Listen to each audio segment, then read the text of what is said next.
Roger Stone here. Your dollars are losing ground, but gold isn't. American Sovereign Bullion helps you protect your wealth through real, tangible assets. Through their nationwide wholesaler network, you get some of the best pricing on gold and silver delivered straight to your door. Since 1912, the U.S. dollar has lost 97% of its purchasing power. Meanwhile, gold continues to prove its strength. So call 844-272-2428. That's 844-272-2428. Or visit dyingdollar.com to request your free gold and silver guide. That's dyingdollar.com. Listen, all you New Yorkers. Excuse me. Taxi. Okay, man, we're looking around. This is the 77 WABC minicast. Brian Geltzeiler, of course, NBA radio on Sirius XM, and been doing my radio shows going back to my days in South Florida for 15 years, and Francesa loves him. I love him. He's an NBA genius. Now, you said before the start of this series that you thought the San Antonio Spurs would win it in 7. It didn't look good when the Knicks took the first 2 games on the road and came home with a chance to go up 3-0 in their own building last night. But with the Spurs winning Game 3, is this Game 4 almost a must-win for the Knicks? Not necessarily. I think it's more of a must-win for the Spurs, frankly. Listen, the Spurs falling behind 2-0 at home obviously puts you in a massive, massive hole. But I also will say this. I think, and this not only goes for this series, but kind of for the NBA playoffs over the last 5 years, home court just means less. And so I think we maybe overrated the Spurs losing at home factor in terms of how excited everybody got over how good the Knicks look and where this was going. And the Spurs reminded you last night how good they could be. What I found interesting last night is that, listen, the atmosphere was something like we'll never see, Sid, and we don't see.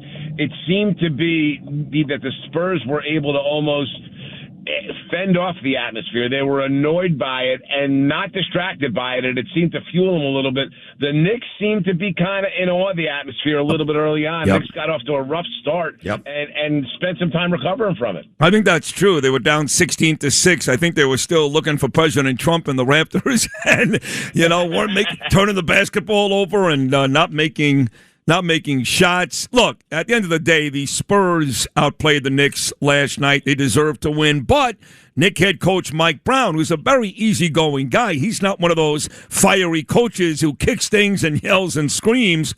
He was pissed with a capital P after the game that the Spurs went to the free throw line 24 times in the second half, and the Knicks went 8. And if you watch the game on TV, which I did, I wasn't there, they constantly were showing you where the Spurs were being overly physical. They should have called fouls, and they didn't. So usually you don't win a home game every time, but at least you get home cooking from the referees. That was not the case last night. Do you think Mike Brown was justified in his criticisms? Well, listen, I think Mike Brown's doing his job, and it's something that he needs to do in this spot and shine a spotlight on some of the officiating. I thought it was a very oddly officiated game in this respect. They were letting everything go in the first half, and they decided in the second half to almost call a completely different game and call touch fouls. And the players, especially on the Knicks side, had a very hard time adjusting to that.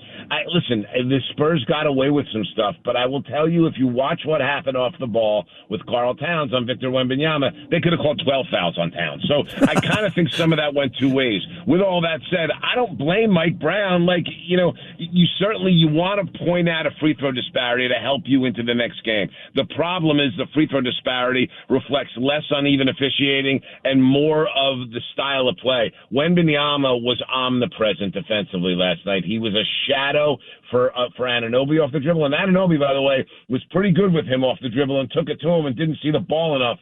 But he was a shadow on Brunson as well. So you look at how Wemby played, the Knicks shied away from going to the rim outside of OG Anunoby, and their level of free throw attempts, especially in the second half, reflected the fact that they did not go to the rim like they had earlier in the series. I think that's fair. Brian Geltzeiler right here, and Wemby certainly asserted himself more offensively early in the game. He had 4 field goals almost right away, and instead of standing outside and burying threes, which he did bury an early 3, he was underneath the basket. When he gets the basketball, he's 7'5". He doesn't have to jump to dunk it. He's right there. So he is. He's huge. So good, Sid. And it's sometimes what these young guys do is go away from him. Harper and Castle and Vassell and even Fox, a veteran player, like at the end of the first half, he touched the ball in the last possession of the first half. That was his only touch in the last 5 minutes of the second quarter. And notice in the last 5 minutes of the second quarter, Knicks made a run to take a 7-point lead. Like, they go away from him so much, and he's so good in not only the fact of he can get himself to spots where he's comfortable scoring. Once he gets in the paint, he's so long, it's very hard to stop him there. But we saw it last night. He can shoot the basketball from the perimeter, too. So, like, it's hard to understand why they spend so many possessions not getting him the ball, because when they do, they get results like they got in the second half last night. I want to talk Brunson. A lot of Knicks fans were ready to put him third ahead of Patrick Ewing. They'll still do that if the Knicks end up winning this championship. A lot of Knicks fans are going to put Brunson 3 regardless of his effort the rest of the way, because he's won and Patrick didn't, right behind Clyde and Willis. But to be fair, as amazing a Nick as Brunson is, and he's been tremendous this postseason, the NBA Finals, these 3 games, not exactly great for Jalen Brunson. So the Knicks, if you look at it, kind of lucky they're up 2 games to 1, because Brunson has been, for the most part, ineffective.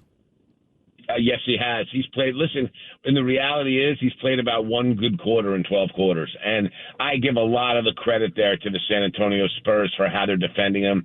They were switching much less last night. They were trying to fight through screens and keep their matchups on him, and they're making life hard for him. Inefficient. Listen, he get him 32. It took 25 shots to do it. Sid, I'd like to be a fly on the wall for when Jalen Brunson watches film from last night, because the Spurs did something in Game 3 that they didn't do enough in Game 2, which was guard the Knicks 94 feet and bringing the ball up the floor. And one of the things that's happened with the Knicks offense is that Brunson's been playing more off the ball, and that's unlocked and unleashed everything. But when the Knicks have to devote Brunson to bring the ball up the floor every time, number one, it wears Jalen down.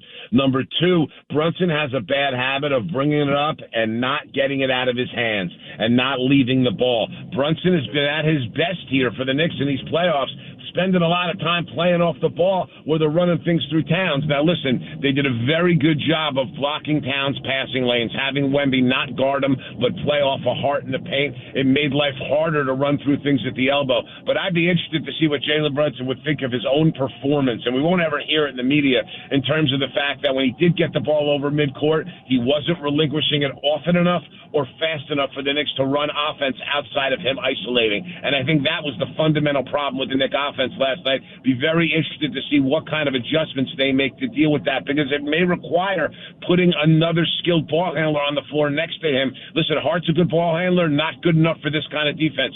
Bridges, decent ball handler, not good enough for this kind of defense.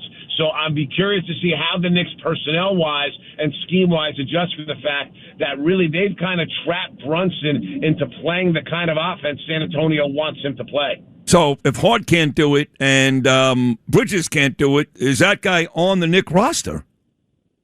It's a great question, and there are 2 guys potentially on the bench that can. Neither of them played well last night. One is Deuce McBride, and the other is Jose Alvarado. The problem with Alvarado is, as a perimeter player, he's just too little for this series. And listen, McBride took a bad shot in the second quarter, and Mike Brown buried him till the fourth. He did. So, and which I don't blame him for. It was a terrible shot. But the thing is that he went back to him in the fourth quarter. He really didn't have it in the fourth quarter either. McBride's had a very good year for this team, and if he didn't get hurt, would have been a candidate for Sixth Man of the Year. That may be the guy here. He went to Clarkson effectively, and Clarkson, granted, made a couple of bonehead plays, after he got taken out, before he got taken out in the fourth. But I think going to McBride here, that may be the answer to see if he can help get the ball up the floor a little bit and take some pressure off Jalen Brunson. Because, listen, San Antonio was really comfortable with the Knicks having a Jalen Brunson-centric offense. When things are spread around is when San Antonio has struggled with New York here in this series. Going to do this again for sure, maybe even twice, because you're so damn good. No, you got to run. Brian Geltzeiler, amazing job. Love you. Thank you so much. Love you, buddy. We'll do it again soon. Thanks so much. Take care. What a great job. Brian Geltzeiler right there, NBA radio on Sirius XM.